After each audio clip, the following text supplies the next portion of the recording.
बिस्मिल्लाहिर्रहमानिर्रहीम। अस्सलाम वालेकुम व्यूअर्स, कैसे हैं आप? उम्मीद है आप सब खैरियत से होंगे। आज मैं आपके लिए एक बहुत ही मज़ेदार सी रेसिपी लेकर आई हूँ जो कि बहुत ही जल्दी और झटपट बनने वाली है। आज हमारे किचन में बन रहा है जी झींगा कढ़ाई या प्राउन कढ़ाई कह लें। तो उसके लिए जो जो चीज़ें चाहिए होंगी वो मैं आपको साथ साथ बताती जाऊँगी। तो बहुत ही आसान और जल्दी से बनने वाली ये रेसिपी है। तो चलिए हम अपनी रेसिपी को स्टार्ट करते हैं।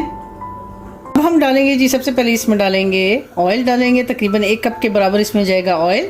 लहसुन अदरक का पेस्ट ये जाएगा इसमें 1 टेबल स्पून के बराबर। तो थोड़ा सा इसको फ्राई कर लेंगे। हमने इसको इतना फ्राई करना है कि इसका कलर जो है थोड़ा सा लाइट ब्राउन सा हो जाए। ये हमारा जो लहसुन अदरक का पेस्ट है वो हमने इसको हल्की आंच पे इसको फ्राई करना है। हम इसमें डालेंगे जी अपनी ये हरी मिर्च। मैंने 3 से 4 अदर लेके तो इसको हाफ काट लिया, वो इसमें ऐड कर देंगे। तो झटपट बनने वाला ये झींगा कढ़ाई आज हमारे किचन में बन रहा है।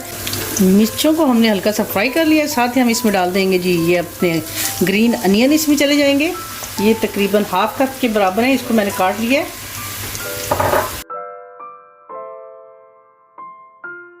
अब जाएंगे जी मसाले जाएंगे इसमें। सबसे पहले जाएगी इसमें हाफ टी स्पून इसमें हल्दी चली जाएगी, 1 टीस्पून इसमें लाल मिर्च जाएगी,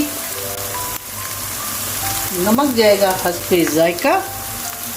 इसके अलावा जाएगा जी धनिया और ज़ीरा पाउडर जाएगा। ये मैंने भुना हुआ कुटा हुआ लिया हुआ, तो ये इसमें चला जाएगा और इसको हम थोड़ा सा फ्राई करते जाएंगे, साथ साथ हिलाते जाएंगे। अब हम इसमें ऐड कर देंगे थोड़ा सा पानी ऐड कर देंगे। अच्छा सा मसाला हमारा रेडी हो जाए।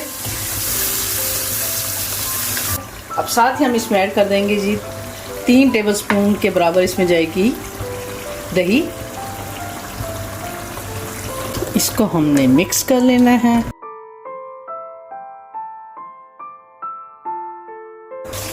मसाला हमारा तकरीबन रेडी हो चुका है जी।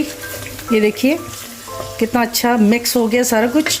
अब हम इसमें डालेंगे जी प्राउंस। ये देखिए ये प्राउंस मैंने लिए थे। इसमें मैंने नमक और हल्दी डालकर तो इसको बॉईल कर लिया था। तकरीबन 10 से 1 मिनट तक इसको बॉईल किया है और अब ये और इसको पानी इसका ड्रेन कर दिया था। तो ये हम इसमें ऐड कर देंगे। ये मैंने तकरीबन 1 kg के बराबर लिया था। झींगे को आप जितना ज़्यादा पकाएंगे ये उतना ज़्यादा आपका सख्त होता जाएगा। 1 अदर मैंने शिमला मिर्च ले लिया, इसको छोटे छोटे पीसेस में ये देखिए रफली इसको काट लिया है। ये इसमें ऐड कर देंगे। इसको थोड़ा सा दम पे रखना है जी 2 मिनट के लिए।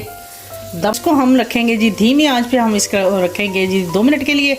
फिर मैं आपको दिखाती हूँ इसकी फाइनल लुक जी। तो देखते हैं अपनी कढ़ाई की फाइनल लुक। वाओ देखिए कितने मज़े की लग रही है और ये हो गई है तकरीबन रेडी हो गई है। अब हम इसमें डालेंगे जी थोड़ी सी अपनी हरी मिर्चें, साथ ही डालेंगे थोड़ा सा हरा धनिया।